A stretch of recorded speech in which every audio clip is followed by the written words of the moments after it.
তুমি কিন্তু খুব বাড়ছে কইলাম, আজকে তোমার খবর আছে। কি হয়েছে? আপনারা এমন করতেছেন কে? কি হয়েছে বুঝতে পারবা পরে। হ্যাঁ, আগে মোরালের বাড়ি চলো। হ্যাঁ চলো। কি হয়েছে ভাই, আপনারা এমন করতেছেন কে?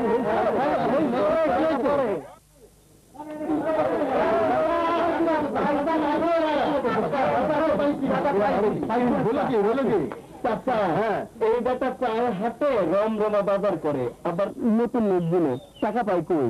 চাচা হ্যাঁ তো তেমন কিছু নাই, হ্যাঁ টাকা পাই কই? ধর্মিয়া কেসটা কি? চাচা কেসটা তেমন কিছু না, খাসায় মাছ চাষ করি। খাসায় তো পাখি পোষে, মাছ চাষ শুরু হলো কবে থেকে? চাচা মনে হয় আপনার বুকা ভাবতেছে। তোরা চুপ কর। ধর্মিয়া, তোমার খাসার গপ্প আমি নিজ চোখে দেখতে চাই। রাজি? চাচা আমি একটা খারা, চলো চলো।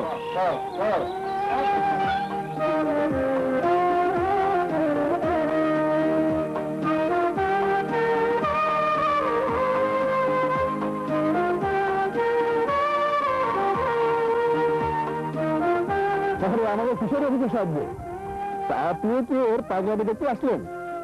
সে এখন খাঁচায় মাছ পালবো। হ্যাঁ, ব্যাপারটি মোটেই হাসির নয়। হাসির না হলে পাগলামির তো ব্যাপার একটা আছে, জানো? হ্যাঁ, খাঁচায় মাছ রেখা গাছে ঝুলে হইব না, ব্যাপারটা তাও না। বিষয়টি খুবই আধুনিক এবং যুগ উপযোগী। আসুন আমি আপনাদেরকে দেখাই।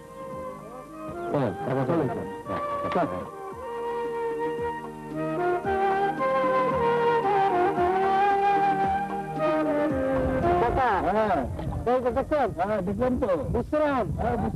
আচ্ছা চলো, এই আবার এই পুষ্করের মধ্যে 1 মিটার লম্বা 12টি বাঁশের টুকরো দিয়ে সহজেই খাঁচা তৈরি করা যায়।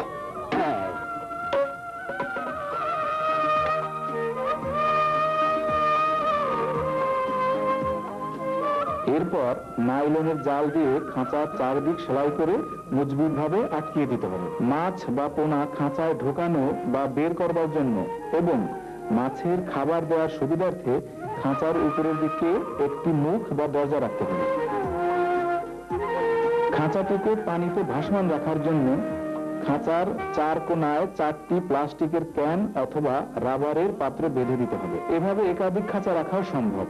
খাঁচাগুলি যেন অন্যত্র সরে যেতে না পারে সেজন্য একটি শক্ত খুঁটির সাথে বেঁধে রাখতে হবে। মাছের খাবার হিসাবে চালের কুড়া, গমের ভুসি, সরিষার খোল, গুঁড়া মাছ, শুটকি মাছের গুঁড়া, শামুক, ঝিনুক, নরম জলজ উদ্ভিদ, শাকসবজি বা খাবারের উচ্ছিষ্ট এসব একটি কাপড়ের পুটলি করে খাঁচার মধ্যে বেঁধে দিতে হবে। মাছগুলোর খাবার গ্রহণের সুবিধার্থে 1 টুকরা কাপড় ট্রে হিসাবে ব্যবহার করা যেতে পারে। মনে রাখতে হবে দ্রুত বাড়ে এমন মাছ যেমন তেলাপিয়া, সরপুঁটি, গ্রাস কাপ, থাই পাঙ্গাস, রুই, কাতলা, গলদা চিংড়ি, কই, মৃগেল, সিলভার কার্প এসব খাঁচা চাষ করাই ভালো। খাঁচাগুলি পানিতে ডোবানোর 7 থেকে 10 দিন পর শ্যাওলা জমাট বেঁধে জাল নরম হলে প্রতিটি খাঁচায় 2.5 ইঞ্চি হতে 3 ইঞ্চি মাপের 25 থেকে 30টি পোনা মাছ একক বা মিশ্রভাবে ছাড়া যাবে।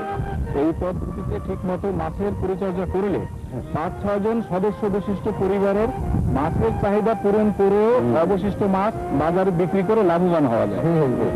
রহিম মিয়ার পুকুর নাই, সে মুক্ত জলাশয়, হাওর, বাওর, বিল, ঝিল, ডোবা যেখানে সুযোগ পায় সেখানেই খাঁচায় মাছ চাষ করে লাভবান হচ্ছে। এই পদ্ধতিটাকে আমি শিখিয়ে দিয়েছি। বাবা আমার একটা লাল জামা কিনে দিয়েছিল। তোমরা তো মাছ বেচা, তোমার একটা লাল জামা আর তোমার মায়ের একটা লাল শাড়ি কিনে দেবো। দাও বড় দাও।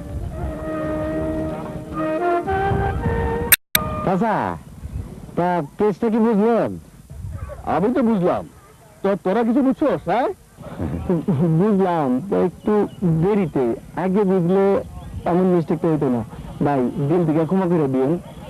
ক্ষমা না হয় করলাম, কিন্তু আবার যেন মিস্টেক করে রাস্তার থেকে নিয়ে মানুষে ধরে আনো না, বুঝছো?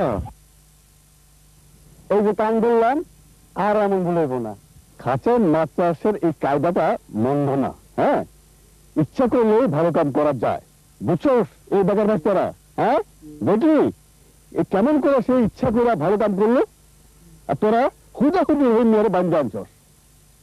তোরা অন্যায় করছস, অন্যায় করলে শাস্তি পাশে দিব।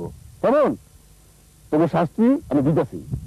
যেখান থেকে তোর তুলে আনছস, কান্দ করে সেখানে নিয়ে যাবি, আবার কান্দ করে তার বাড়ি পৌঁছে দিবি। আর শোন, আরেকটা কথা, কাল থেকে খাসা মাছ চাষ করবি, আর গ্রামে সব বেকার যুবক আমি এই কাজে লাগাবো, জয়েন করাবো এই কাজে। বুঝলি? খরচাটা আমি সব আমি দেবো। এই বিষয়ে পরামর্শ দিব হিসাবে